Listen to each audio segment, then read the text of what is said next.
So thank you all for coming out this cold Friday afternoon. So Americans seem to like nothing better than watching TV. We're world-class couch potatoes. And if you're ever in IKEA and you should spend some time in the sofa section for a while. You see people trying out sofas by holding their arm to see how it feels to press the clicker with the remote. So, it's big business. It's a big part of how people spend their time. So changing the way we view video can obviously have big consequences. And for years, we've been talking about the possibility of over-the-top replacing traditional linear programming. But even as Netflix took off, it still seemed to always be forever just around the corner. But now, maybe, we've actually really started to turn that corner. We have a broadband infrastructure that's robust enough throughout almost the entire country to handle large amounts of video traffic. Programming costs keep increasing, causing some people to maybe look for other options, and even put the distributors, make the distributors think a little differently than they used to. And the market's responding. In addition to Netflix, Hulu, and Amazon, in just the last few weeks, we've seen announcements from HBO, CBS, Sony, Dish, all talking about pure over-the-top offerings. And at the same time, traditional subscription TV is starting to lose subscribers. Not a torrent of losses, but it's very different from any time in the past when we used to see nothing but increases.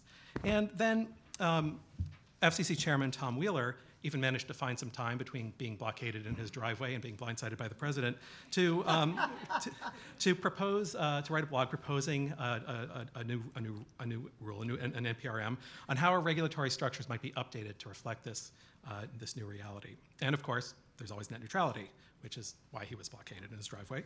How the business of transmitting data and interconnecting networks and how they're priced is going to have a big impact on how all this develops. And some people think this is a move away from bundles and towards a la carte.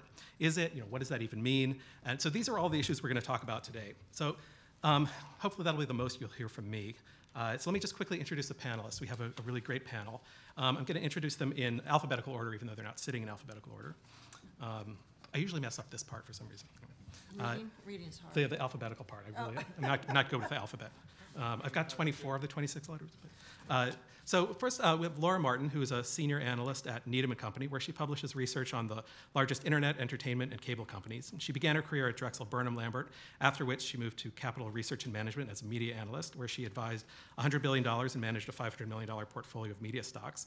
Then on to Credit Suisse First Boston as a senior media analyst, Executive Vice President of Financial Strategy and Investor Relations for Vivendi Universal, founded Media Metrics, and joined Capital Knowledge. Bruce Owen is the Morris M. Doyle Centennial Professor Emeritus in Public Policy at Stanford University and the Gordon Kane Senior Fellow at the Stanford Institute for Economic Policy Research. His research focuses on economic analysis of law, economic regulation, and antitrust, especially in telecommunications and mass media sectors. He was the chief economist of the White House Office of Telecommunications Policy and later chief economist of the Antitrust Division of the Justice Department.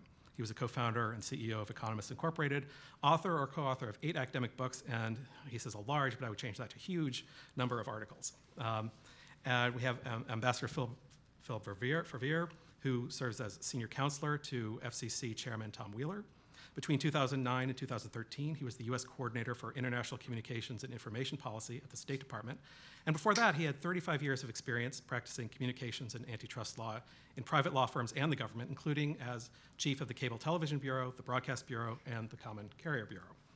And then we also have, finally, last but not least, we have Steve Wildman, who, someone like me, is always very pleased to be on a panel with someone like Steve because his Wildman comes after Walston, although I'm moderating this time, so it doesn't really matter. But Steve is the James H. Quello Professor of Telecommunications Study and the first director of the James H. and Mary B. Quello Center for Telecommunications Management and Law at Michigan State University. He recently served as the FCC chief economist. And he's also been Associate Professor of Communication Study and Director of the Program in Telecommunications Science, Management, and Policy at Northwestern University, Senior Economist with Economists Incorporated, and of course, an Assistant Professor of Economics at UCLA. Okay, so we'll get started. Let's start with Laura. Laura, if you could tell us sort of what's at stake here. How big is this ecosystem that we're talking about? What's potentially at stake? What do the announcements by HBO and CBS mean? Are these really big things, or is it just another sort of passing fancy? Right, so let's put some numbers around this. So the television ecosystem does about $150 billion of revenue a year. It's got a market capitalization about $400 billion in the public markets. There's other private companies. About half of the total revenue is advertising, and about half of the total revenue is subscription, and that's actually important and meaningful. Because as you start to unbundle, you lose advertising revenue. So, which is to say that in a bundled world, most cable companies, most cable networks do about 50% of their total revenue from advertising and 50% from consumer payments, or let's call it what we call subscription revenue on Wall Street. So the minute you unbundle, the first thing you have to do is double the cost to the consumer because you just lost the advertising dollars. Why? Because in order for Nielsen, which is the rating service, to actually measure, they have to have at least 20 million homes reached. And we calculate that only 30 channels out of the 500 bundle would actually reach 20 channels, and you can name all of them. You could name, you'll have trouble getting to like channel 25 through 30, but those will be the only ones that can reach enough to get any ad dollars. So the other 400 channels would need to double their cost to consumers just to break even. Not to mention the fact that today, every one of those channels reaches 100 million homes out of the 114 million homes in America. So it's very easy to change channels. So when Walking Dead shows up on AMC, it's super easy for the consumer to change channels, and immediately that channel starts earning ad revenue right now. Whereas subscription revenue, as you know, are 5-year terms, and they step up sort of regardless of ratings excellence over time. So there's a lot of flexibility and economics in the current system, but what's at risk as you start to unbundle is the whole $150 billion, and the advertising moves fastest away as you move into an a la carte world. To give you some numbers, ESPN, which is a huge culprit in terms of the cost, protected by the government by a monopoly, by the way, which is one of the reasons they've been able to raise price because they don't have a competitor. Meaning sports, I mean the leagues, right? The leagues charge more, ESPN pays them more. ESPN's cost in the bundle is $6. Total sports is $20. Total content cost is $40 per household per month, okay? Let's talk about an unbundled world. CBS just announced it's going over the top. It wants $6 for its channel. If somebody says, HBO is probably a better idea, but let's go with CBS. If somebody says, I'm gonna take CBS and turn off the bundle, CBS gets $6. Somebody turns off the bundle, the content companies totally lose 40 in that home because $40 goes to content cost. Comcast was charging 70-ish. CBS loses $2 because CBS was getting paid in the bundle too.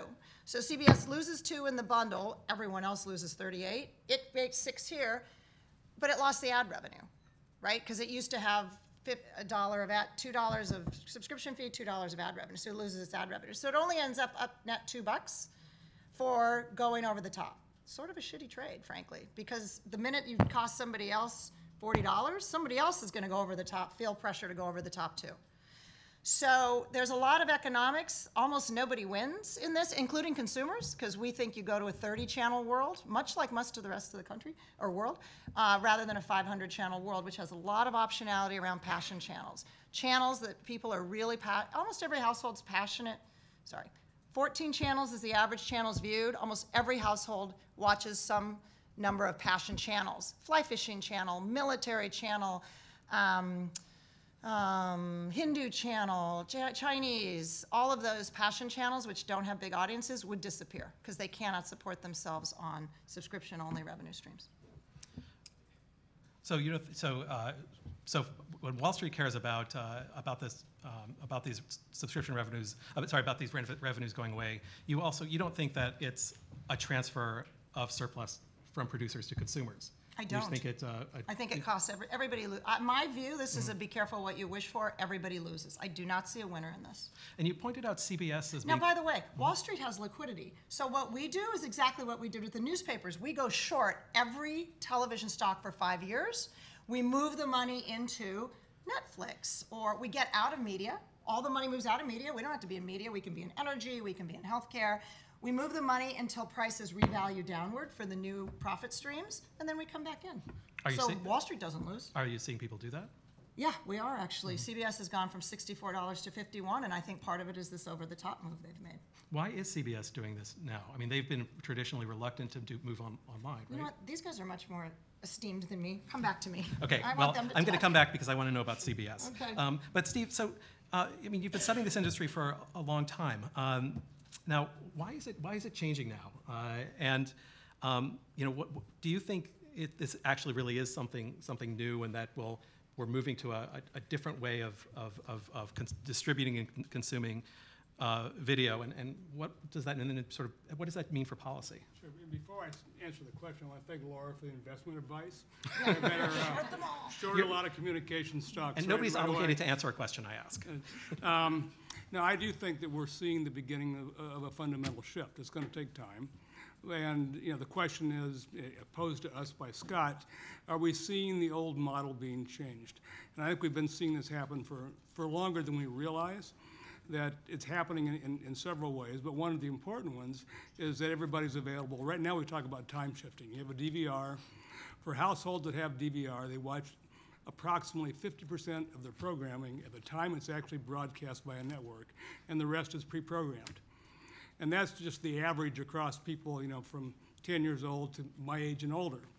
If we look at people that are 18 to 24, it's about 60%.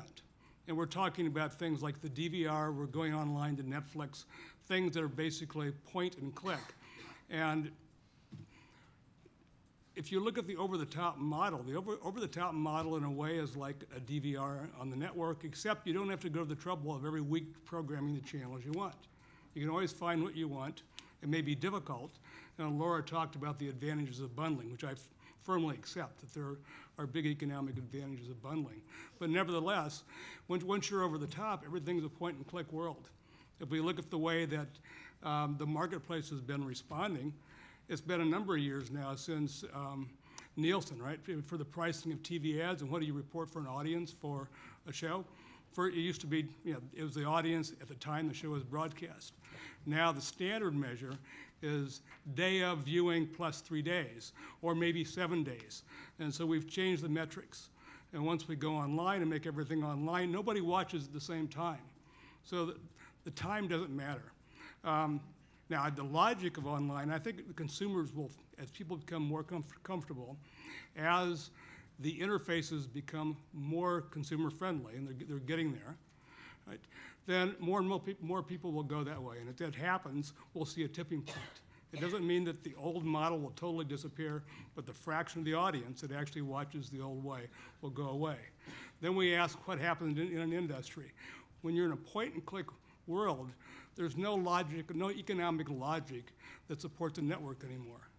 Right? What do networks do? They package programs together in a linear time-based sequence, and you know when everything's coming. If everybody's doing point and click, that sequence doesn't matter. And so while we'll have aggregators, they're going to aggregate and offer different, like, look at YouTube. Does anybody offer you a linear schedule on YouTube? On Netflix? It doesn't happen. What you have is search facilitation, a menu, and easy ways to find your way through it. And I think that's the direction we're going. So do you agree with Laura's point that this is not really a transfer of surplus to consumers, or do you think it could be? What I'm talking about is actually a net gain to consumers in terms of the ability to pick what they want. Right? They're going to have many more options. If we think about it in terms of economic constraints, for the old model where you had channels, the constraint on what you had available at any given time was the number of channels you had. Could be up to 500, but channels are costly. And it's a cost to the channels that limits the number of options. Once you put things on a video server, the marginal cost of adding content it has to be pretty close to zero, because it's been maybe 5-6 years since Google passed the billion videos mark. They're well into the many multiple billions now. They don't take anything off. And so the incentive there is to proliferate. So does that mean you don't think these, as Laura calls them, passion channels will disappear? No, they certainly will. I don't know if they're going to be a channel. If you look at a YouTube channel, what they call a channel is not what we call a channel in traditional TV. It's just, who is organizing it, what the content's going to be, but it's always there to point and click. And so, yeah, what YouTube did with their partner program was to give you an easy way of identifying your passions. Right, so the passion channels will be there, but you'll be able to bundle them in different ways. They won't be linear. They'll be on demand. Exactly, right. Okay. And one more question before we go on. You talked about reaching a tipping point. Do you think we're there? No. No, what would it look like? How would we know if we are, or it's a kind of thing we You know, I've been don't know until it saying for the happens? last 5 years, I'd be surprised if in 10 years, things look the same. Uh-huh. Well, we're already 5 years into that. I'm still saying 10 years. So it still is always just But around the corner. I still would be surprised if 10 years, the world doesn't look considerably different. So Bruce, you've been working on this for a long time. In fact, Bruce and Steve have a 1992 book together, and you've both been working on it longer than this. And you focused a lot on the regulatory aspects of video. And of course, there's one regulatory aspect that we all keep talking about, and it's especially prominent right now, and that's of course net neutrality. Bruce, how does that fit in here? I think the thing that you need to remember when you talk about either bundling issues or net neutrality issues is that both of them are about pricing. What people who favor unbundling or net neutrality want to do is to constrain the ability of suppliers of either content or transmission or both to bundle things together and charge for the package, a package of transmission and content or packages of content. The difficulty with that is that we have a lot of experience in this country with what is called in other contexts common carrier regulation, which is what is proposed here. And if you don't think it's really being proposed, all you have to do is think about how the FCC would go about enforcing a meaningful rule about net neutrality or about unbundling. Disputes would arise, whatever the rule says, and the only way to adjudicate these disputes would be to ask whether or not, in the case of bundling, the bundle is big enough to require unbundling. That could be in a rule. But how about whether the bundler, in offering a la carte alternatives to the bundle, is charging too much or too little for the a la carte channel? I mean, everything is bundled. There aren't any goods or services in the economy that aren't bundles of something. How do we know how to price the individual components if we're going to force suppliers to charge them, to charge for them individually, to make an a la carte option available? Well, the only way it can be done is to look at costs, right? It's okay to charge a price if the price doesn't exceed by too much the cost of supply. The reason bundles exist, or one reason bundles exist, is because supplying the bundle costs less than the sum of supplying the individual a la carte components of the bundle, right?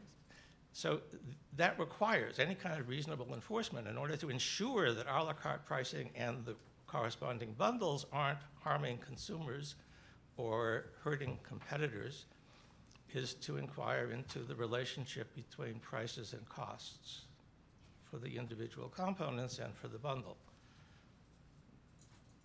That's what we did for almost 100 years in railroad regulation and trucking regulation and bus regulation and electricity regulation. It doesn't work. It simply doesn't work, and we ended up deregulating all of those things because it was clear that consumers would be better off without the regulatory problems that arose than they are or were with the regulations. Net neutrality is the same exact problem, except that it's bundles of transmission, vertically, bundles of transmission and content. So the supplier of transmission, an alleged, but not in reality, monopolist, can't bundle media content with the price for transmission service. That's what net neutrality means, some form of that. But bundling is about pricing. The rule itself simply says you have to offer them separately. It doesn't say what you charge for them separately, right? In order to have net neutrality have any meaning in satisfying whatever the complaint is of people in favor of net neutrality, and those complaints are pretty incoherent, is to compare the costs of the individual components, that is the cost of the media content and the cost of the transmission, with the price being charged for the content. That's economic regulation. It requires calculations, investigations of, and comparisons between prices and costs. That is not a feasible policy alternative. It has never worked in American history. You end up with as much or more discrimination than you had in the period before regulation was imposed. The Interstate Commerce Act, the Act to Regulate Commerce, I'm sorry, passed in 1881, something like that. 1887, was designed to eliminate discrimination. There was a long-haul, short-haul distinction. Railroads had monopolies over people located on their tracks, but people located at the ends of their tracks in big cities, where many railroads provided alternative routes to other cities, got competitive prices. The farmers were the people hurt by this. Individual farmers faced only a single choice. Right? The people in big cities, chiefly manufacturers, had lots of choices of transportation. What ended up happening was that railroad price discrimination mushroomed under ICC regulation by about 1930. There was far more discrimination than there ever had been before the act was passed. The ICC presided over an elaborate system of regulatory rules, but the railroads just continued to engage in greater and greater discrimination. So it doesn't work. It's not clear what the point is anyway. Competition in transmission and in content has been increasing, shows no signs of becoming more concentrated. The reactions we're seeing, this over-the-top business, is triggered by increasing competition in transmission. There are alternatives now, increasingly good alternatives to the standard coaxial cable or satellite delivery of video programming. CBS is doing what it's doing because its subscribers, its indirect subscribers, cable subscribers and satellite subscribers, are moving to just internet subscriptions, partly because of the Netflixes of the world, partly because of the Googles and Amazons of the world.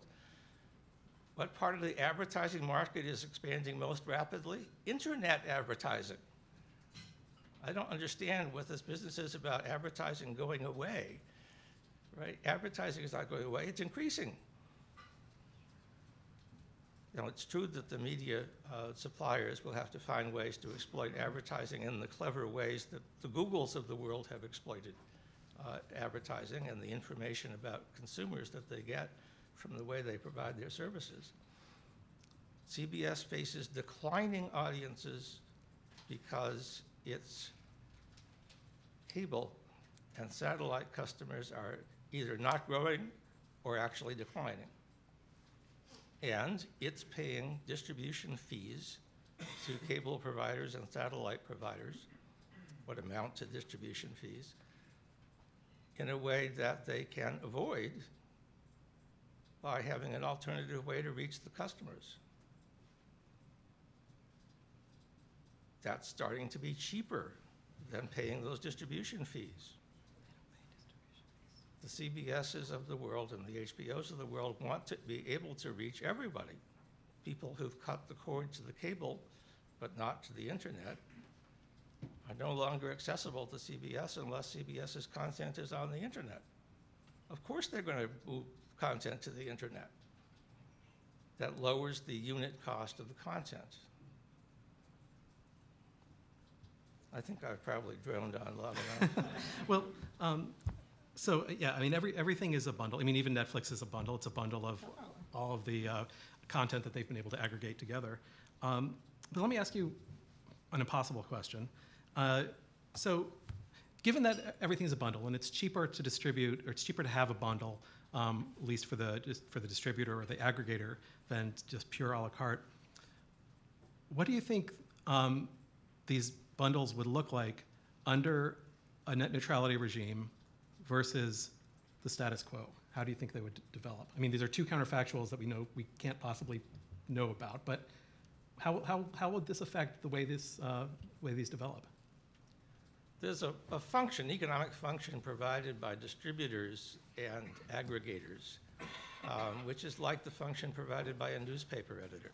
It's the selection of content in a way that appeals to consumer tastes, or a segment of consumer tastes. With cable and satellite television, it's constrained by the technology to be linear. And with the internet, it's not constrained to be linear, but it is constrained by the complexity of the interface, the consumer interface, that permits click and view in a way that's convenient, easy to use for consumers. So the adaptability of the editorial or aggregation function is the key here. I don't know a priori there's any particular reason why both wouldn't survive. I mean, you could watch stuff linearly with the internet as it's offered in real time. It seems pointless, but you could do it, and maybe there's a consumer demand for that, right? If so, I assume somebody will provide it. Otherwise, we will see the equivalent of newspapers and magazines on the internet, as far as media content is concerned, providing click and view choices that appeal to a segment of audience interests. So in the middle of this, of course, the FCC is trying to negotiate some sort of path. Phil, could you tell us a little bit more about this proposed draft NPRM, and if you want, respond to the net neutrality issues. Although I understand if you if you can't. I'd be happy to. I must say I was very pleased by Bruce's remarks about common carriage and regulatory design, because basically I've spent most of my career on these things, and I see opportunities mushrooming here based on what he said. We do have at the FCC now circulating among the commissioners a notice of proposed rulemaking involving the over-the-top activities in the following sense. It looks at the question of how to define multi-channel video programming distribution, which was a rather complicated way, I think, when Congress devised the term to describe the then incipient direct broadcast satellite industry, but it included other things as well. And what the notice of rulemaking draft looks at, something that our media bureau circulated at the end of October, what it looks at is the question of changing the present definition that the FCC uses. The present definition requires that a company or an entity be integrated with transmission services. So you have to have an integration of transmission and content to be an MVPD. And it asks the question about whether or not that should change, so that there is no longer a requirement of integration in that sense. In other words, whether or not the over-the-top activities ought to be categorized as multi-channel video programming distributors. The consequences of that from a legal perspective would be the following. There's a provision in the Communications Act that provides access to programming that is integrated with existing cable activities. It's certainly not a compulsory license, but it does provide at least an opportunity for entities that want to negotiate for that programming to be able to do it under a set of constraints. Similarly, an MVPD is eligible to negotiate for retransmission consent with broadcasters. Again, it's not a compelled, there are no compelled outcomes, but there are various constraints with respect to the negotiation. They run both ways. broadcasters can seek to have OTT firms negotiate for the signal and vice versa. So the question that the notice will raise, if the commissioners voted, is one about whether or not ultimately this is a desirable thing from the standpoint of additional innovation in the business, additional competition, whether or not I suppose ultimately it will expand output. And it does seem to me that it arises in a context of the kind that we've been talking about just now, which is for a variety of reasons, looks like a kind of business model that more and more entities would like to experiment with. I don't think we certainly don't see this as something that's likely to have enormously dramatic effects, but it is something that would permit, we think, kind of additional consumer choice if and as the thing is approved.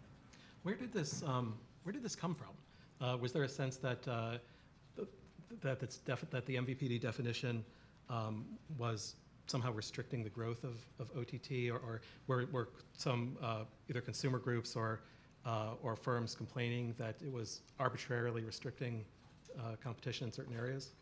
Well, I think there are probably two answers to that. One is, of course, we study at the FCC assiduously Bruce's book of about 15 years ago that indicated that broadcasting was going to move to the internet, and so we're anxious to live up to the what appears to be excellent predictions that he made. And secondly, and maybe more imminently, it's quite clear that this is a kind of business model that was coming to the fore, that one began to hear about things that Dish, for instance, was proposing, something that now Sony was also talking about it, now they've just made a major announcement about it. And so if you look back at the definition in the statute, you realize that it certainly, in literal terms, was left very flexible in terms of the ability to enlarge the category. And so from that point of view, it seemed like a sensible thing to do.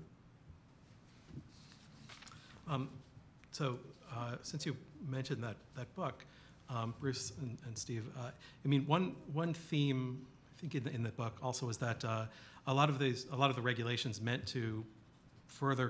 ostensibly meant to further competition in media had the opposite effect or unintended effects. Do you worry about that now? Do I? Well, I hope you do. But yeah, no, yes, and then also look, we certainly, yeah, look, we're certainly anxious to avoid and indeed to eliminate various regulations that might in fact inhibit competition, that might in some way have proved to be counterproductive, either because they were ill-conceived to begin with or because circumstances have changed. And I've had the good fortune through the years to work with a lot of economists who are very quick to point out that almost everything that lawyers have done has been, in some sense, counterproductive, with malign consequences and so forth. And I'm unusual. I appreciate this a minoritarian taste, but I actually like economists and I take their stuff seriously. So we're anxious to take advantage of anything they can help us with. So I want to come back to Laura, and I want to ask more about CBS. Okay. So CBS. I just wanted to point out, so on the competitive side, Sony is launching, both CBS and Viacom announced they have done deals with Sony for their, remember Intel was trying to do this and it took them 2 years and they just couldn't get their content deals done, and then it got bought by Verizon, and now it's totally unclear whether Verizon's going to do anything with that product. But Sony is going to come to market. I will give you some costs, which my estimates, so definitely don't take them as gospel, but they will interest you, I think. I think that the average cable operator, sort of let me call them entrenched satellite cable telco, pay about $40 a month. I said that. Round numbers, give or take, 5% on either side. The Sony deal, they're paying, the bundle will cost them $45 to $47 a home to start. So it will not be a discounted bundle. It will be a high-end interactive bundle integrating the modem. That's the TV cost. That's the TV content cost $45 to $47. So, which is a 10% premium, which is, by the way, the industry structure is such, everybody gets charged on volume. So the smaller you are, the more you pay. It's always been true, no matter when, from the beginning. So the smallest guy, in this case Sony, has to pay the most. And when they get big, no problem, they pay less. Okay, back to CBS. What would you like to know? Many things I'd like to know. Okay, I got all the answers. What do you need to know? All right. Okay, so well, let me sort of go through them. Let me go through them backwards. So if the definition of MVPD changes so that online distributors can then negotiate deals with broadcasters like CBS, I mean, how would CBS fit into this? Would that affect their over-the-top service? Is it just CBS has already signed with Sony. With Sony, right? No, but could they also sign with? Would they sign with others, or do you think they would stay exclusive? I think Sony is going to. They meaning CBS. CBS. Would they stay exclusive? Would they No. No content guy wants to be exclusive. All these content guys want to be sold through every platform. Amazon, Netflix, their own service, Hulu. They want to be sold. So no content guy. I'll give you an example of the costs. DirecTV, as you guys probably know, has an exclusive deal with the NFL for Prime Ticket, 3 times the cost. Why? Because a content guy would rather sell to non-exclusively 5 people or 4. The minute you make them exclusive, it's going to triple the economics. Right. So, but CBS has been among the last to get into this, right? They held on to their programs longer than anybody. They didn't join Hulu and so on. Why did CBS change their minds now? I would push back on that and say that CBS, I would say, went directly to the internet first on CBS.com, so you could watch their whole primetime schedule on CBS.com. Nielsen cannot measure a feed if you touch it. So CBS was taking the linear feed, moving it over to CBS.com, and it got credit, C3 and now C7, for everything going on online. Hulu, it cannot, because Hulu rips out the commercials from the feed and then puts 4 commercials, which is about 1 minute of commercials, where there used to be 14 minutes. Nielsen can't measure it. So CBS was smarter because they got paid for everything when they moved it online by aggregating it untouched, where Nielsen could measure it. But I'd say they were just as fast to the internet in a more cost-efficient or profit incentive. Steve doesn't think we're at a tipping point now. No. What do you think? You know what? Here's my prediction. In Wall Street, we get paid to predict. Here's my prediction. Charlie Ergen, Dish, the most interesting person to watch. 3 reasons. One is his contract with CBS comes up in 2 weeks, on December 1st. 2, the day that WWE, which is the wrestling company, announced they were going over the top, the very first thing that happened, Charlie called him up and said, I'm canceling all pay-per-view events. Even though Charlie was making $20 million a profit a year, because he is not hedged, meaning he doesn't have a modem option, Comcast doesn't care. Comcast doesn't care whether you're going to put programming over the modem, over the top, or whether you're going to put over the TV. They own both. Charlie cares. The satellite guys don't have a modem option. So if CBS or WWE unbundles the TV ecosystem, you're driving Charlie out of business, and DirecTV. But Charlie's the one that's the entrepreneur that cannot be fired. He can take whatever subscriber losses he wants. Charlie cannot be fired. So he's really gutsy. And billionaires have a high-risk profile, and they can't be fired. And he's been right more often than he's been wrong. So I think, here's my prediction for December 1st. I think he takes CBS dark. Good luck with this on Washington. All hell breaks loose in Washington, D.C. I think he takes CBS dark. And he says, look, Les, this is December. It's your biggest ad month of the year. And you're going to go dark on, I can't remember what Charlie reaches, 13 million? 14 million homes, not $1 of ad revenue. I just told you, 50% of their revenue comes from ad revenue. Because I don't want to pay you $2, because you're competing with me. You've gone outside the bundle. You're competing with me. I know you're getting $2 from everybody else. I want to pay you 50 cents. Okay, well, Turner Broadcasting makes $1.40. So CBS is going to go insane. And so I actually think, my opinion is, Charlie will act as the enforcer. And by the way, this is one of the things that adds a lot of value to the TV ecosystem. All of these men, and they are all men, have different strategies with different goals, and they do different things, and they fast follow each other. So whether it's the Dolans with CVC suing for the network DVR, or whether it's, Disney giving a skinny bundle to Charlie Ergen, or in this case, CBS leaving the bundle, the first guy to leave the bundle and go outside. They try different things, It's my point of view that Charlie will take CBS Dark as a warning to anybody else who's thinking of leaving the bundle, which would hurt him. Say, I dare you to do this to me, because I am leaving you, and I am not going to pay you a dime if you compete with me. This is what I think Charlie Ergen's point of view will be. We will see.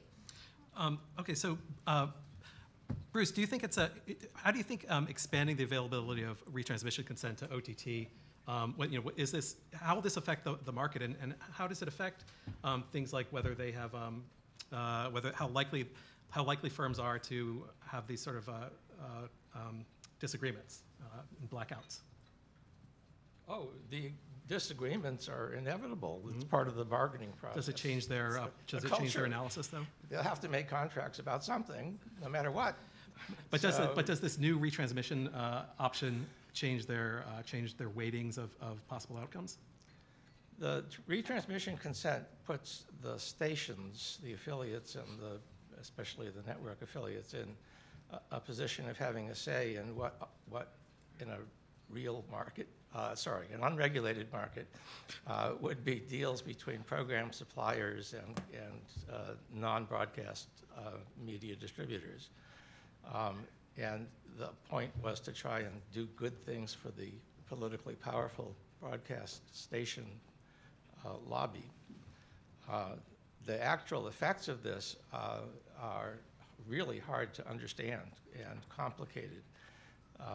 But I think the extension of the rule essentially transfers rents from everybody else to broadcast stations. And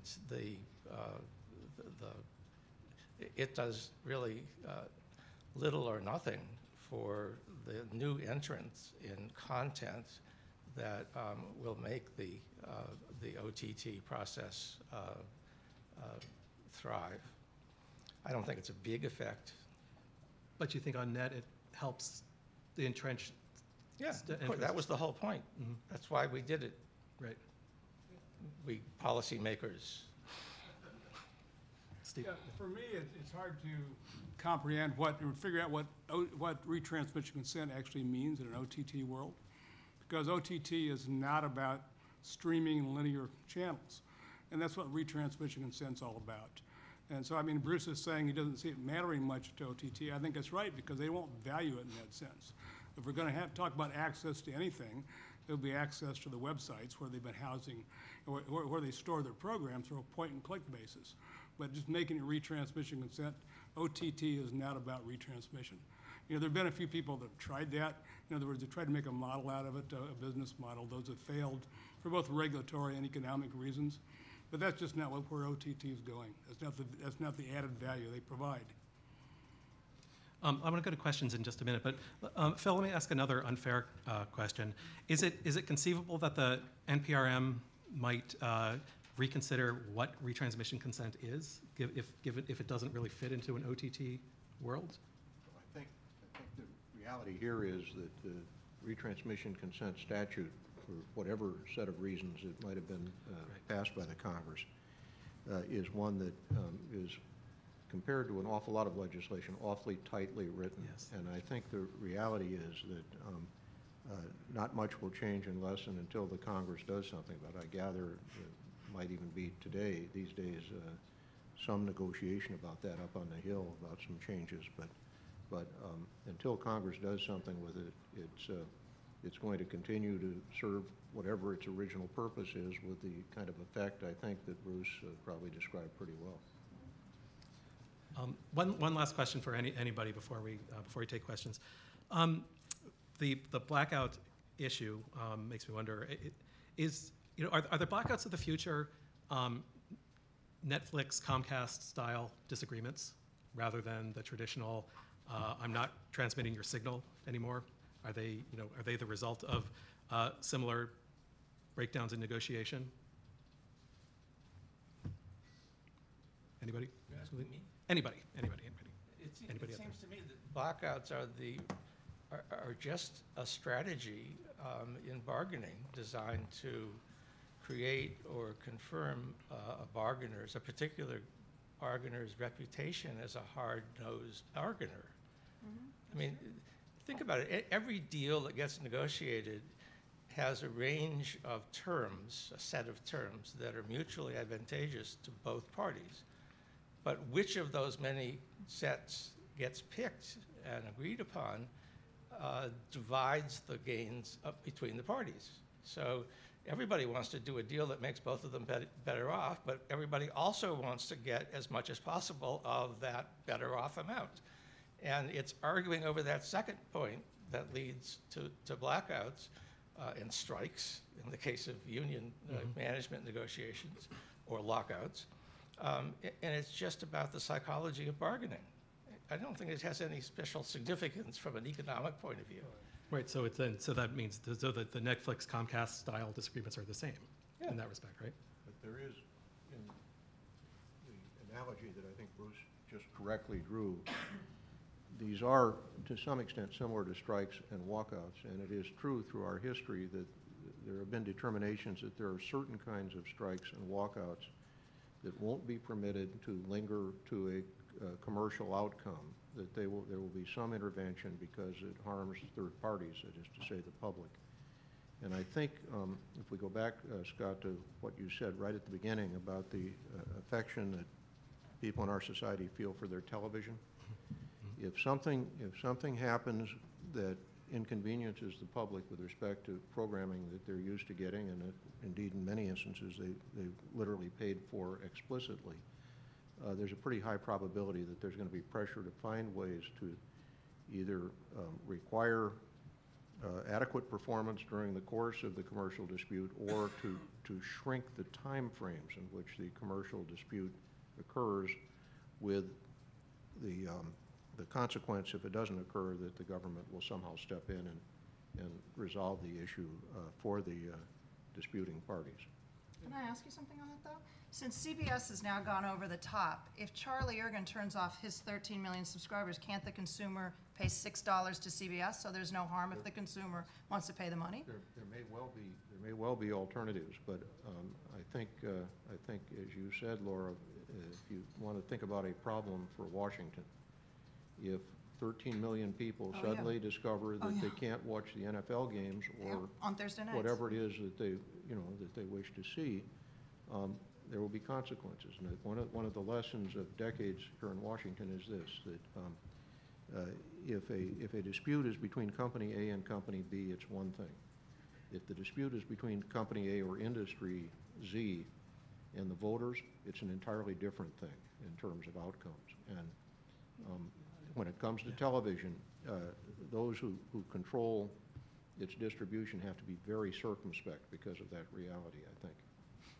That's true. I would just point out that it's impossible to compel continued service without affecting the outcome of that negotiation, right? Then suddenly the company is being carried, realizing those advertising revenues, is suddenly in a much stronger bargaining position. They're not going to lose that. And if anything, it would compel them to be less likely to reach a deal in the first place. So we can't say that, the probability of blackouts is totally independent of the public pressure that can be exerted through the regulatory system. and it's sort of a double standard, because right now Charlie, same guy, has Cartoon Network and CNN off the air. But nobody's intervening, even if they were, presumably because the government was never involved in the cable business, they wouldn't intervene, even though they might intervene on a broadcaster's behalf. So it's sort of a double standard, right? Because there's actually only 4 broadcasters and there's 400 cable, but you guys will only intervene in the 4, not the 400. Although Cartoon Network has a much smaller audience, right? Yeah. Cartoon Network's pretty big. If you're counting under 11-year-olds, it's huge. Yeah, but they don't vote. That's true, they don't vote. I forgot. Good point. Let's take some questions. Any questions? Oh, right, yeah, and right, you've got the microphone, good. Jacqueline Clary from MMTC. I just have a quick question. You touched on this earlier, but especially when you're talking about blackouts and over the top, there's a lot going on with net neutrality right now, and I'm assuming that's gonna, the requirements that come down for that are gonna impact the ability to negotiate over the top programming, especially with respect to using blackout as an option. Is that correct, or do you guys see something else? Well, I have a point of view on net neutrality, that's for sure. Okay, I have a lot of points of view on this, so I don't want to get too far afield from my esteemed colleagues. So what I'll say is this. I think if there is any regulation on the last mile of the internet, my guys will stop spending money on them because they're privately funded networks, and we on Wall Street will hammer away at their stocks. If they're spending money on something, we look at the return on capital. So if the return on capital is about to go down, we do not want that plan upgraded, because you know who it benefits? Netflix, who's got a free rider. If Netflix is using a third of my capacity, I, meaning Comcast shareholder, is upgrading it for private funding, or public is what I would call it because it's shareholders, I will stop upgrading those systems because my return on capital just got notched down because it's regular. And I'd rather have them do something else. Home security. I don't want it doing over-the-top video. So that means you get more buffering, the product gets worse, and therefore it pushes everyone back to TV because TV doesn't have a buffering problem. So I think that net neutrality plus OTT, which is more video on a stretched infrastructure, stop spending on the infrastructure, creates more buffering, and you end up with a really crappy product for consumers that they won't pay for. That's what I think. Yeah, go ahead. Yeah, I mean, I would say, you know, you ask about the impact of net neutrality.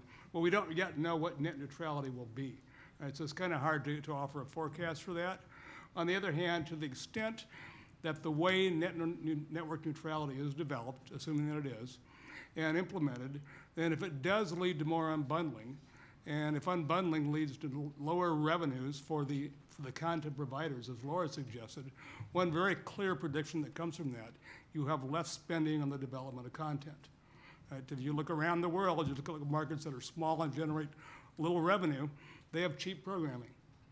And a consequence then, if we're going to reduce the revenue going into the industry, you're going to have to live with lower quality programming as well.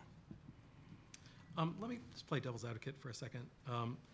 Laura, I mean, not all analysts seem to think that, well, Title II, which isn't exactly the same as net neutrality, but wouldn't be that big a deal for the industry. Do you think they're just wrong? You know what? I love disagreeing with my vaunted competitors, so no, I think all investment would stop. And that's what I would recommend. That's what I would be putting in my notes. They should not spend money on the last mile. Okay. Other? There must be somebody who doesn't like that comment. Oh, yeah. Wait for the mic because it's being recorded. Yeah, thanks. So does the Copyright Office also have to designate OTT providers with a compulsory license in order for OTT providers to actually get into this business? There's been some speculation that that would have to be a second designation after the FCC actually sort of gave them their blessing as well. Mr. Revere. The OTT providers are already in the business without the compulsory license, so I don't see that being a precondition. It certainly is certainly true that the question of who has what rights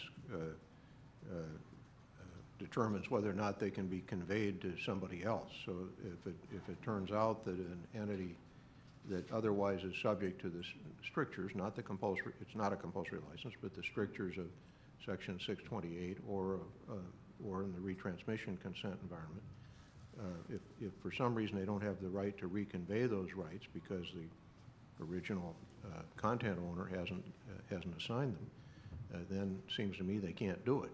And so the issue of what parts of the intellectual property have been assigned is a very important question in terms of what can be obtained by those who want to exhibit it. You know, one thing I just wanted to say that I think is quite interesting is the cable industry brought this broadband product and it kept the price at $40. Hasn't gone up in 15 years. We used to show prices going up 10% a year.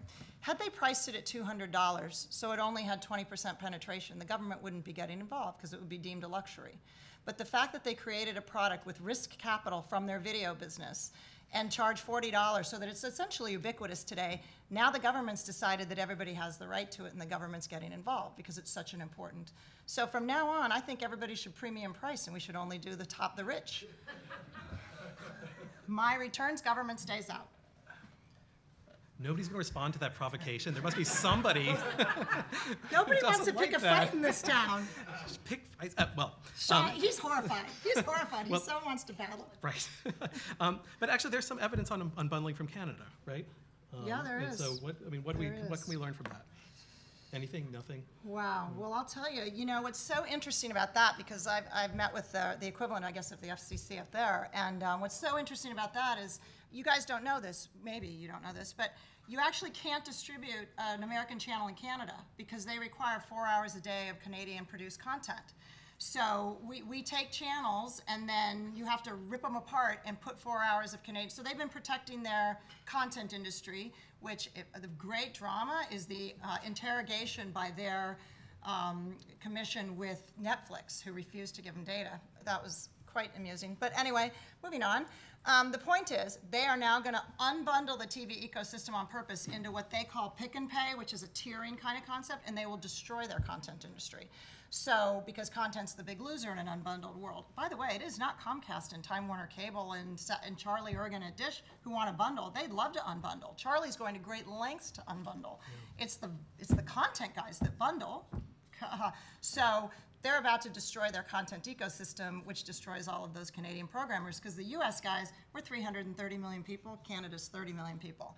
My content guys don't care so much if they get, if they lose money in Canada, but their content industry will die as a result of government unbundling their ecosystem, I think.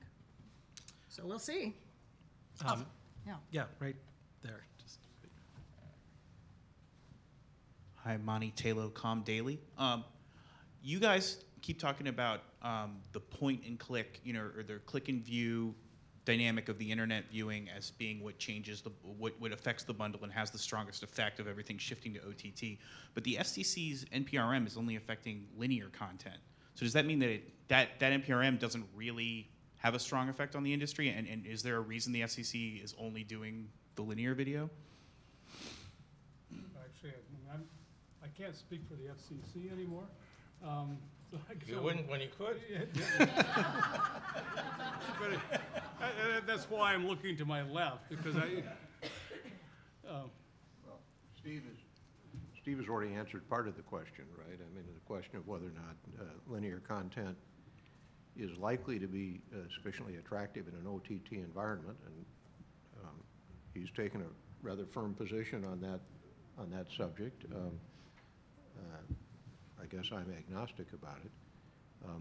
We think that if you were to look at Section 628, and you look at the retransmission consent sections, it appears that they are addressing linear content. They are addressing. We use linear to mean pre-scheduled, but it looks like that's what they're about. If the notice is voted by the commissioners and people have other ideas, we presume they'll bring them forward. And I would just give you some real-life examples. We have 3 examples of OTT right now. Glenn Beck, who started his channel in 2011, CBS, who started their channel last Wednesday, and WWE, who launched their channel in February of this year, February 24th of this year. In every case, a part of the screen is taken up with a linear channel. And the idea there is to combine lean back viewing, where you don't have to keep working, and lean forward viewing, because a channel is a bundle. One of the big problems with moving things to an on-demand world is you don't have the ability to introduce the next thing, right? So one of the things you get in a linear is if you're watching Grey's Anatomy and ER comes up next, you might just keep watching ER, which is another 14 minutes of ads served. So the channel is a form of a bundle, which is really valuable to the programmer. So he doesn't want to totally unbundle into VOD if you can. And I'll just make the point that on YouTube, which is 100% unbundled, only the hit content gets paid for, which is bad for content makers because only 10% of your content is ever hit content.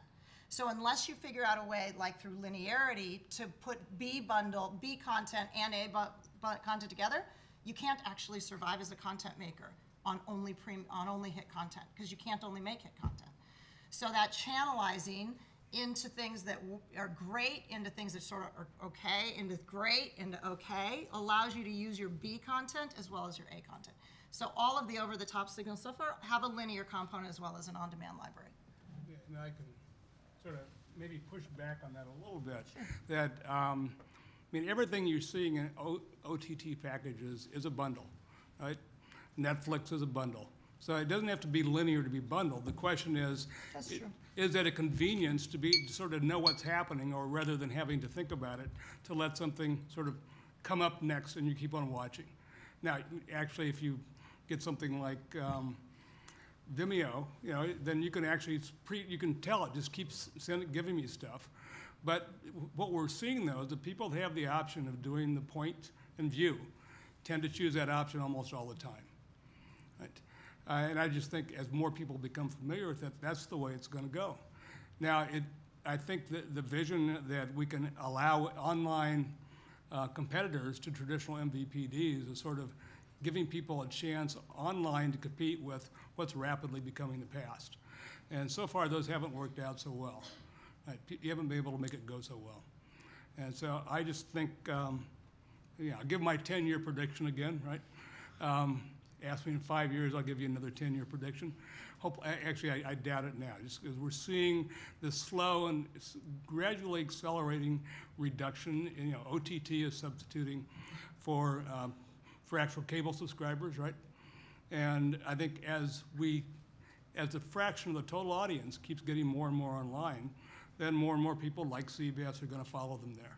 And eventually, it'll all sort of move that way. By the way, you're right about Hulu, and they don't have linear, I forgot. Sorry. Go ahead, Bruce. The notion of audience flow was really important back in the 1950s when there was no such thing as a remote control. So people were thought to be too lazy to get up, walk over to the television, and change the channel. And they were. And then the remote control, first wired and then wireless, changed that.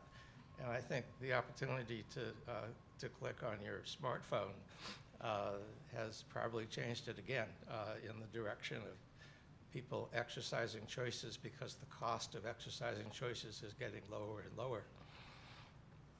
So audience flow is, I'm sure there are still some people who are too lazy to lift their arms and click, but it's not as big a force as it once was. If I could say something about the A and B content, I think that's partly a consequence of the linear system we've had. That the B content is stuff either that the networks tried it out, it didn't draw much of an audience, and so it becomes B. Or if you look at when you get the expensive stuff, it's always produced for primetime programming. At least it was traditionally. When the audience is smaller, you get soap operas, you get game shows and so forth.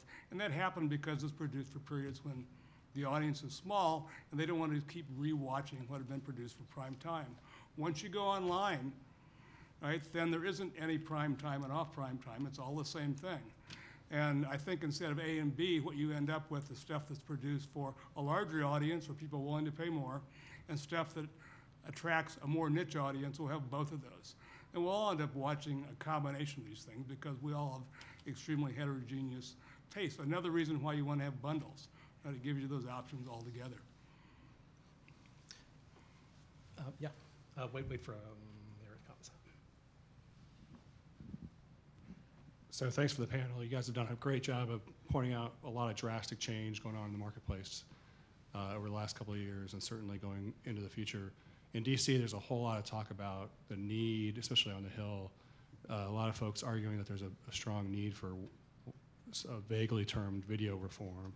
I'm just kind of curious, from your perspective, given all this change that's going on organically and for market forces, is there a need for Congress to step in and change any of the existing rules today? Is anything inhibiting this drastic change that sounds like it's resulting in more options for consumers? Yeah, things beyond what the FCC can do. Well, I'll be glad to offer an opinion that the major inhibition to change is government regulation. For example, the original and most important and still important barrier to change was the way the FCC decided to allocate the spectrum to broadcast stations, first radio and then television. And the way that even today we're still trying to protect the rents of local TV stations, presumably because of their local political influence. The threat of federal regulation, let me put it the other way around. The opportunity of various interest groups in the industries to get favorable federal regulation either through Congress or through the FCC, is a real drag. Because in addition to the business risk of coming up with a new product or a new transmission system, you also have the political risk that your competitors or potential competitors will get a favorable regulation through the FCC or a favorable bill through Congress. That doesn't help. It increases the overall risk of new ventures. And I think what we're seeing is OTT, as it's called, entrepreneurs, whether they're big companies taking a piece of new stuff for their portfolios, or real entrepreneurs who are doing it for the first time, the Elon Musks of the world. The thing they have to fear is that these folks in Washington will be used by existing interests with political clout to stop them.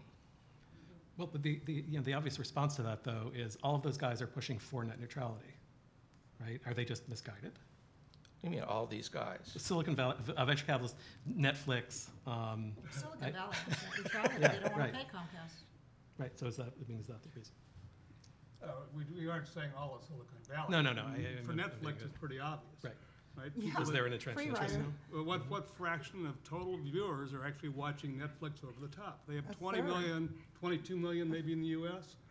No, they have 36 million in the US and 52 million total worldwide. Okay, so we have maybe subscribers. 100+ million households, so maybe 1/3 of those households are actually getting Netflix, right? And it's But- 50% of total broadband usage on shared networks at 11 at night, which is But the if we password. want to have the capacity we need to stream Netflix without a lot of buffering, right, where you notice it, then everybody has to pay the price if we're going to force everybody to pay the same price, right? So those that take Netflix, those that don't, are still all paying that same But price. don't you think Netflix should actually have to charge that? That's my whole point, right? I So- agree with that. So everybody Netflix that's should not charge taking Netflix is contributing to the cost of Netflix. So that's what I agree to. It's just like sports today. You're basically, the SEC with net neutrality will replicate what's happening with ESPN. You pay $6, everyone in this room, even if you never watch ESPN.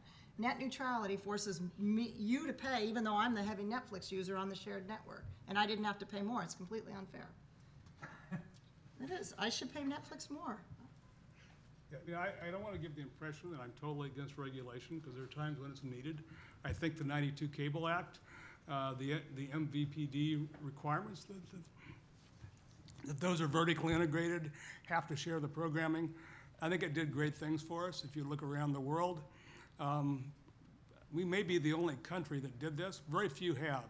And if you look for another country that has a competitive satellite industry that actually has a substantial fraction of the market compared to cable, or vice versa.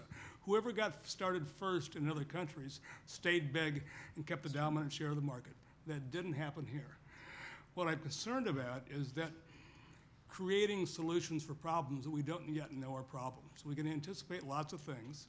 The world changes in very unpredictable ways. That's why my 10-year prediction keeps going out 10 years, right? And so if we can hypothesize problems, we shouldn't be undertaking prophylactic measures until we actually know there's a problem, unless we can see that there's a serious irreversibility, right? The world will go in a way because we didn't do something, we can't back out of it. And I don't see anybody making the argument for irreversibility. So I just can't see the point in getting heavily involved in trying to regulate something that's still a very nascent and developing industry. Yeah, question. David Green, NBC Universal, although I ask this on my own behalf and not on behalf of any companies, past, present, or future, that for NBC. That you work for? But I was intrigued by Laura's initial discussion on CBS, and they would charge $6. And thinking about this from the perspective of a consumer, if you want CBS, so you pay $6 for that, and you're paying for Netflix, but you like AMC, so you'll pay a certain amount for that, and you like HBO, and pretty soon these costs mount up pretty quickly. And when you compare that and you have Comcast or another cable company or a satellite company, where you are not only getting all these other stations, plus your passion stations, but you can also get these on demand or over the top, through your iPad or wherever. doesn't that become a more compelling case for the average consumer? So I think it's a great point because, so let's look at price points, right? So Netflix, round numbers, new subscribers, $9. Hulu, $9. WWE, over the top, $10. These are per month per household. Glenn Beck, $10. He does an over-the-top service. So CBS is the first one to charge $6, but round numbers, at a $10 price point, which is where these have been coming out, you could have 7 channels for $70, or you could have 400 channels for $70. The problem comes, it's a slippery slope. If I'm Scripps Networks, and together all of their channels, they have 3 major channels, Food, Home and Garden, and Travel Channel, and they have some flanking brands, so 6 total. If they pulled that out of the bundle and said, we're gonna charge for our bundle of stations $10, and somebody turns off the bundle and therefore turns off 40, they lose $1.50 out of the bundle, but they now made $10, so they've got an $8, okay, they lost advertising, so there's a net there. But the point is, they made a lot of money, but they destroyed the economics of somebody else. So then that guy says, well, I have to go and try to get $10 from my guy. So what happens is your passion channels die really quickly out of the 500 channel bundle, and suddenly it's not 500 channels that you're paying $70 for, it's 400. And then it's 300, and suddenly you're really irritated because 3 of your passion channels are gone, because as you unbundle, you're destroying $40 price points in favor of $10 price points. Does that make sense?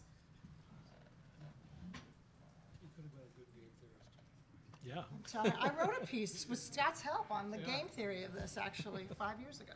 That's right. So there's another issue with over the top, which isn't economics, but always annoys economists. Localism. How does that work in an OTT world? I mean, if everything's over the top, do we have local stations? Does that concept mean anything anymore?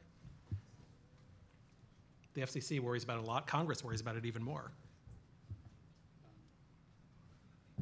There never was any localism. It was a myth. The FCC used it as a requirement, a nominal requirement for license renewal decades ago, but the stations complied with it by putting stuff on Sunday morning. I mean, it's a non-issue. Yes, one of the reasons we gave away the spectrum, or one of the rationalizations of giving it away to the broadcast industry in the 1920s and then with TV in the 40s, was that, in the way we did, is that it would promote local content. Well, it turns out that local content is too expensive to be produced at any reasonable quality for video transmission.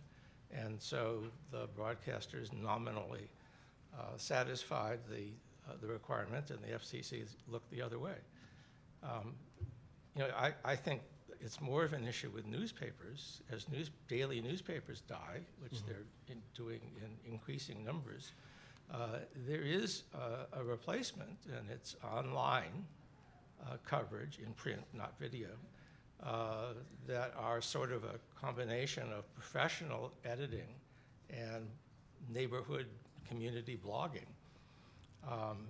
At least I see that happening in the Bay Area.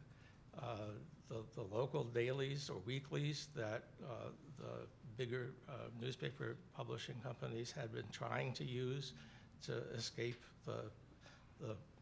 the ads having all moved away to the internet, to Craigslist and eBay instead of the classified section, for example, are now supporting these online news content for very local areas, which simply aren't covered either by the local broadcast services or cable services or any longer daily newspapers. All right. Last chance for somebody to argue with. Oh, there you go. Right there. I'll Oh, come on. Oh, you won't. follow up. Okay. Wait for a break. There were 2. Yeah, she's got another one too. Okay. The Excellent. first question is going to end the session. No. You made the statement that with OTT, what happens to localism, but broadcasters are still blasting through the air. You missed a piece of that. Are you assuming that broadcast spectrum is no longer in existence? Or is anybody watching it? What's that? OTA is still there, over there. It's basically, valuable so. spectrum now, so there are are still broadcast stations that are using that spectrum and broadcasting, so OTT doesn't make them go away. That's true. But their average age, as Scott says, the average age for most of these broadcasters is 56 years old. And that's in prime time? That's the average age of a local news station, which is what they own, that they don't affiliate with, for most of them are affiliates. And in the morning, it falls by 10 years because people dial in for the weather, but it's 42. Digital platforms are 20 years younger than those Yeah, I numbers. don't dispute that, it's just it's a lot of valuable spectrum that somebody's gonna have to make a decision on. Well, the FCC's auction, the so-called incentives auction, is, I think, responsive to that. I mean, it's clear that this spectrum that are still being used by local broadcasters is a wasteful use because there are cheaper ways to transmit that content now. And it would be really good if we could get that spectrum freed up and used for something else, like, for example, wireless internet services, smartphone services, and so on. And we can't just take it away from the broadcasters because that's not politically correct. So what we're going to do is let the broadcasters auction it off, and the government's going to impose a tax on the proceeds and let the broadcasters keep some of it, or at least that's the proposal. So, I mean, that's a politically reasonable way to deal with the problem. But it's really a crime that all this spectrum is going essentially to waste. And by the way, what they're doing is not localism. It's just locally broadcast. Back there.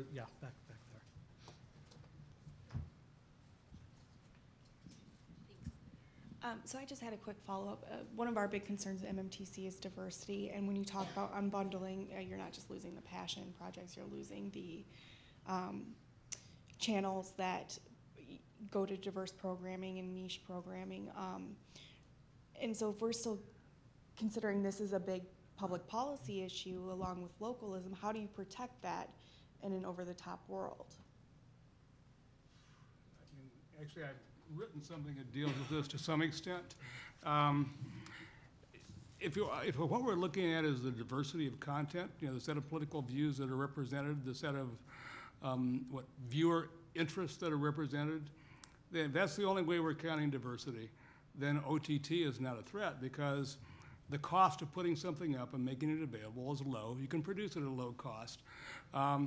What we did in the old regime, I mean the regime we still have, is we tried to make sure that a certain when you have only a few channels and you require that those channels devote a certain amount of time to preferred types of content, the audience doesn't have many options.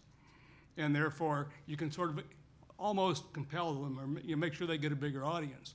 Once you go online, you're probably going to get more of the diverse content you want. But because people have choices, you may get fewer people viewing it. And you end up then with fewer regulatory levers to compel the kinds of outcome in terms of viewing you want. You no longer have broadcast facilities. You can't say you're going to lose your license because most people aren't watching that.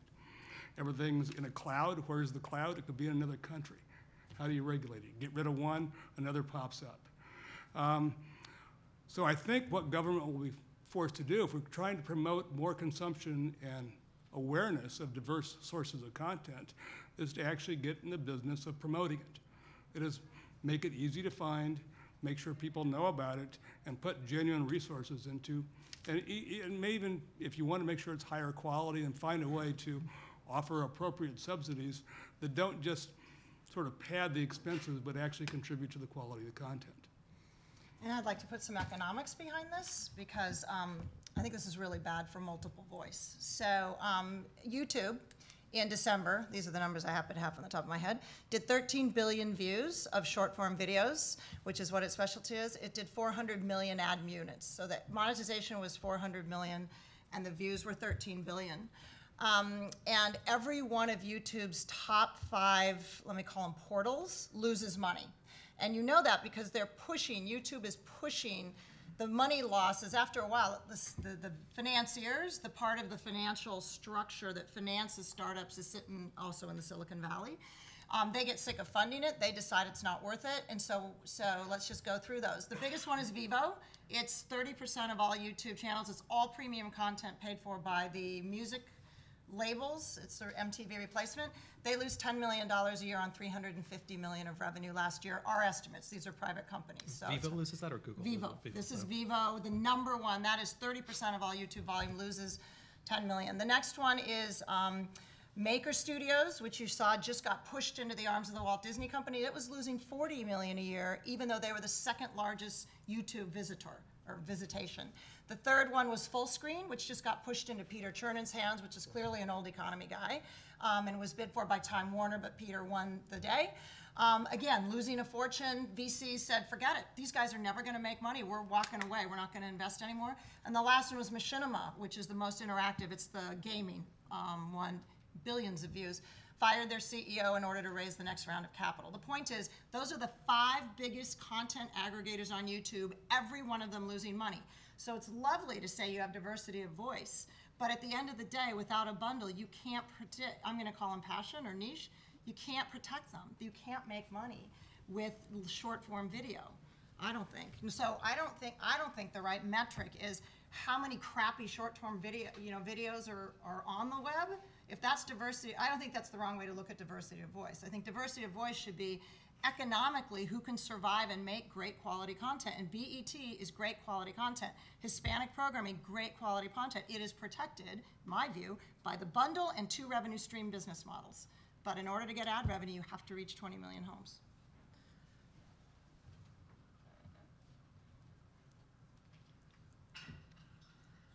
All right, well, Okay. I think we will, unless somebody has anything to add.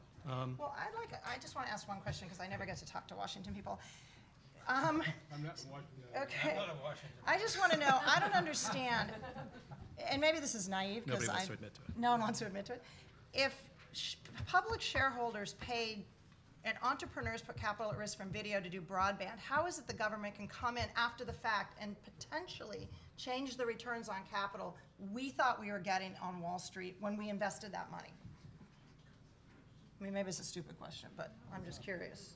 Well, the answer is in part, I think, something that Bruce was described at the outset, which is at least from 1887, it has been, with respect to various industries, there are opportunities for the government, in many instances obligations coming from Congress, but opportunities for government regulators to regulate price, terms, and conditions, and so forth.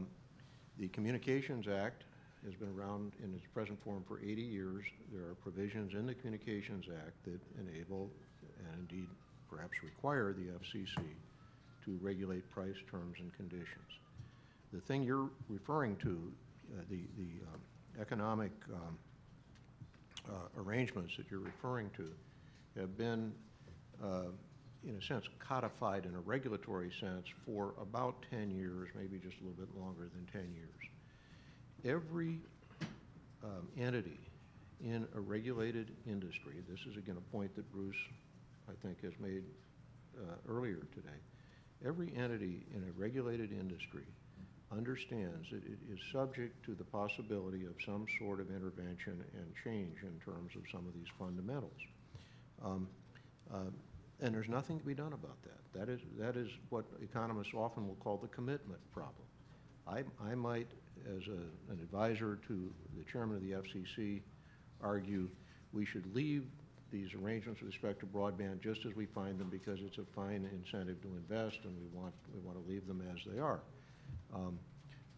At some point I will leave, somebody else will come in and they will whisper in the ear of the chairman, who probably doesn't really need, I know our present chairman doesn't really need my advice on these issues, but might say, you know something, we think that these broadband entities are in fact entities with strong market power. They're charging too much.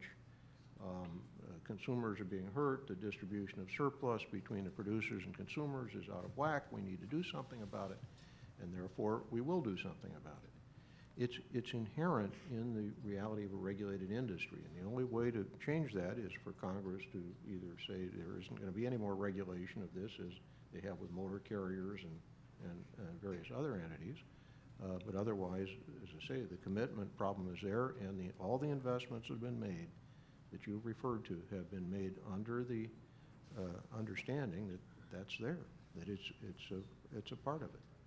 And, you know, we can't really get very far with the counterfactual of would there have been more investment if there hadn't been this overhang. We can't also get to the counterfactual of would it have happened even if you hadn't had the changes that were codified 10 or more years ago with respect to broadband. It's just the reality we live with. Can I want to turn that around, and this is going to lead into our second panel now, which will go until 5. You know, as an economist, I'd like to believe that investors and Wall Street takes those possibilities into account. That right or wrong, justified or not, there is this possibility. It's built into the law. It's built into regulations that government could do this. Do you think Wall Street ignores that? I don't think Wall Street had, I don't think Wall Street had any clue about this. I think we all think, as I do, that this is a takings, that we paid for it, the government never had a dollar, and there's no way they can come in after the fact and say, now that you guys have taken all the risk and created a kick-ass product that has 80% consumer penetrations, which almost no consumer product does, now we're going to regulate it because now it's everybody's God-given right. I mean, I think we're shocked at this. But what we do, we have liquidity. We're like, good, let's take the stocks down. We're taking the stocks down because we can get out. We'll go into healthcare, we'll go into something else. But the cost of capital for these companies, they then have to think. What the CEO then does, because a lot of them own their own equity, is they say, okay, I can allocate capital to X or to Y. Wall Street just took my cost of capital from 12% to 15% by taking my share price down. What has a higher return on capital than 15%? Well, security does. Home security does, interactive, right? But if distributing over-the-top video doesn't have the return, they shouldn't allocate money to it. That's what I would say. I mean, a CEO would be destroying shareholder value if he invests in something that was lower than his cost of capital. And I'm going to take his cost of capital up because I'm going to move into healthcare for a while, or I'm going to move into commodities or gold. So it's a shame. It's a shame. Okay. So on that note, I'd like to thank the panelists for a great discussion, and thank you all for coming.